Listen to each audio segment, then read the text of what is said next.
Si Kristo. Okay? Nakakaya natin ang lahat dahil sa Panginoon. Kahit anong failures mo sa buhay, amen, kung gusto ng Panginoon, amen, na pagpalain ka, pagpapalaan ka na. Dahil maganda ang nilaan ng Diyos sa'yo. Sabi dyan, wala ka na, hindi pa tapos ang Diyos sa buhay mo. Sabay-sabay nga natin sabihin, kahit wala na, hindi pa tapos ang Diyos. Okay, hindi porket wala ka na, nag-fail ka na, wala na.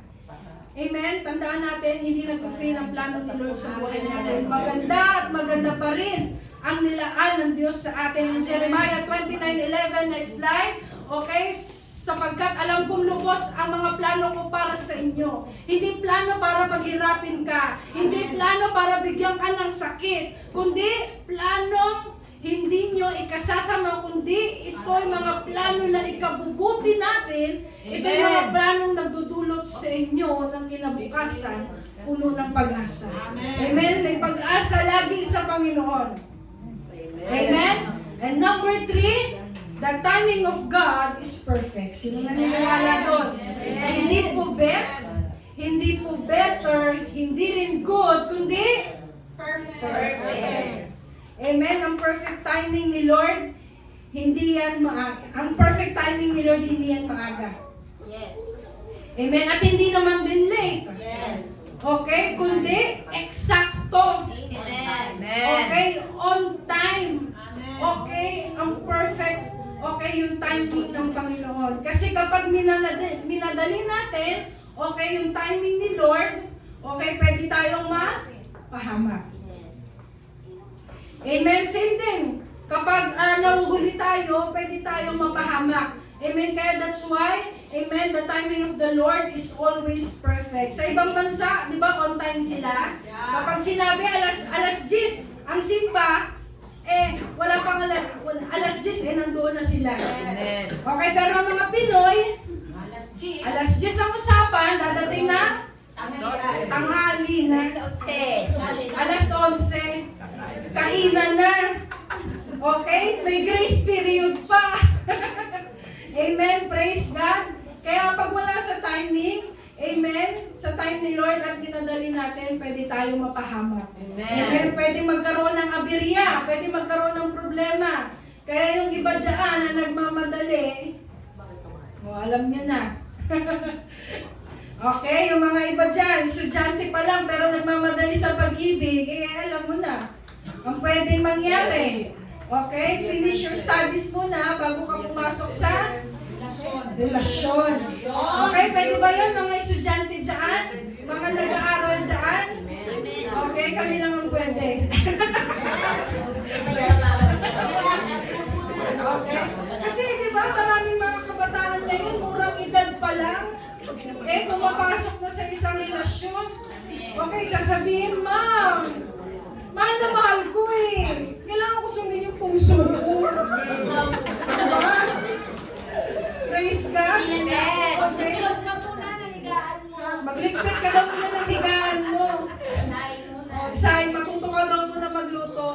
What I'm trying to say, kapag sinadali mo yung mga bagay-bagay na hindi pa dapat, okay, pwede kang mapahamak dyan. Amen. Okay? Sino yung mga lagi nasa daan, nagmumotor, nagdadrive. Okay, di ba may stoplight? Yes. Okay? Kapag traffic light, okay, kapag naka-green light, ang ibig sabihin nun ay? Go! Pero kapag naka-red? Stop! Pero bakit ang iba kahit naka-red, naka-stop, nag-go pa rin? Tumatakbo pa rin. Okay, mga kamote. Diba? Ako po ay laging nasa daan. Okay, kasi nagmumotor po ako Kasi yun yung ginagamit ko papuntang trabaho kasi mas convenient. Okay, so marami akong na-experience mga kasabayan. Yung tipong alam niyo yan na sa 100 na seconds, okay, 10 seconds na lang, meron ganun sa Pasay, sa Mamoa. 100 seconds na lang, dahil sa nainip sila, hindi sila makapag-antay, 10 seconds na lang, nag-go na kahit naka-red pa, 10 seconds na lang. Oo, malapit na. Minsan ganun din tayo Minsan ang kulit natin Amen? Kahit naka-red, kahit hindi pa sinasabi ng Diyos. Amen. Minsan nag-go na tayo. Kahit minsan ayaw pa ng Diyos, mapili tayo. Kita mo, anong kalalabasan? Mapapahamak tayo. Amen. Amen? Okay? Praise God. Kaya sumunod tayo sa Panginoon. Amen? Kapag hindi pa tayo ni Lord, mag-antay ka lang. Ano lang ang sagot ni Lord? Di ba tatlo lang naman sagot ni Lord? Yes. Yes, no, and wait. Yes, praise God kapag binigay na sa'yo ng Diyos. Ang no, hindi, ayaw ni Lord Kasi pwede kang mapahamak. Okay? At ang pangatlo, wait, mag-antay ka. Okay? Dahil sa right time at perfect time ni Lord, pagkakaroon niya. Amen? Praise God. Gusto ni Lord, again, na magtiwala tayo sa timing ng Diyos. Amen? Sabi dyan in Ecclesiastes 3 verse 11, lapit na po ako matapos, balikan ate, He has made everything beautiful in His time. Amen? Kaya panghawakan lang natin yung timing ni Lord. Amen. Amen? Hintayin natin ang timing ni Lord at doon tayo lagi sa timing ng Diyos, huwag sa timing natin. Amen. Amen? Dahil kapag minabali mo yan, gusto mo instant, para mga instant noodles, di ba, yung mga bitu-bitukan mo, kapag yung mga lagi ka namang gusto mo ng instant, magkakasakit ka niyan kapag ka na nag-aantay sa inyan in the future. Okay? Kaya, tandaan nyo, sulit lagi ang pag-aantay sa Diyos. Amen? Sulit lagi yung pag-aantay natin. Okay? Sa mga bagay na gusto natin at kalooban din ng Diyos na mangyari sa buhay natin. Amen? Kahit ako, amen, matagal, amen, pero alam kong worth it. Kahit si Pastora, alam niya matagal, pero worth it. Okay? Mga single ladies natin dito, kahit matagal, pero worth it. Amen. Okay, lagi ang pag-aantay. Di ba, totoo, Joy? Worth it ang pag-aantay mo kaya binigay ni Lord. Okay? Napakagwapo. Tall, dark, handsome. Okay? Praise God. Kaya tayo, tapusan nila ni Lord, mag-antay lang tayo. Amen? Sa mga nagpipray dyan na matagal na, amen, kung kalooban ni Lord, it will happen. Magandang ka po sa akin. Okay lang yan. Worth it ang pag-aantay natin. Praise God. Sabi dyan, next slide. Okay? Sabi dyan, Ate Chelsea, next slide, God is not yet done. Amen? Hindi pa tapos ang Diyos. Kahit minsan, pakiramdam mo, parang walang nangyayari, hindi pa tapos ang Diyos kasi pinoproseso ka pa niya. Amen? Araw-araw kang binabago, kaya patuloy ka mong ipagkatiwala ang buhay mo sa Kanya. Amen? Sino dito gusto niya ipagkatiwala ang buhay niya sa Panginoon? Amen! Praise God! Sabi dyan, next slide, maniwala ka lang. Amen? Maniwala lang tayo. Amen? Na may gagawin pa ang Diyos sa buhay natin.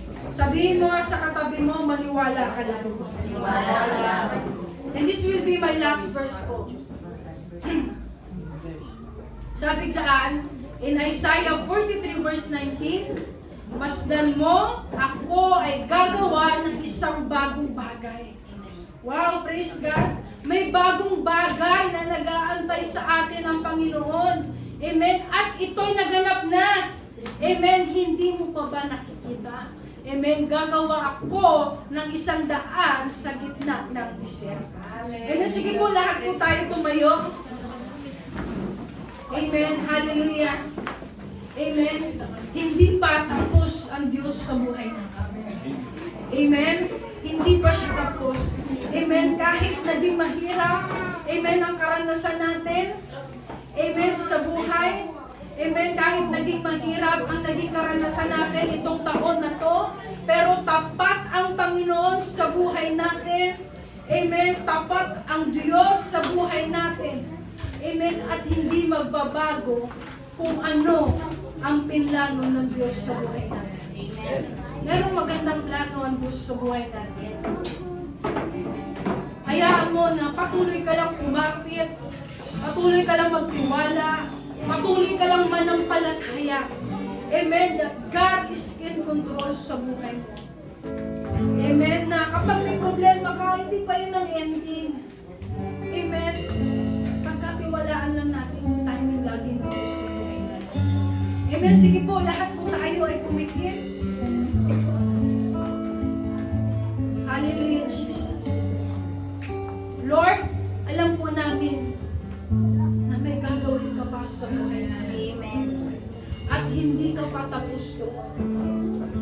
Gusto namin, Panginoon, habang kami ay lumalakad sa kalooban mo, Amen. ay marating po namin yung pangako na yun. Yung magandang future na nag-aantay. Amen. Amen. Amen. Hallelujah, Jesus. Purihin ka, Panginoon. Amen. May gagawin pa ang Diyos. Hindi ka lang hanggang dyan. Again, sabi ko nga kanina, hindi ka lang nanay. Yes. May purpose ang Diyos sa'yo kung bakit ka naging isang ina.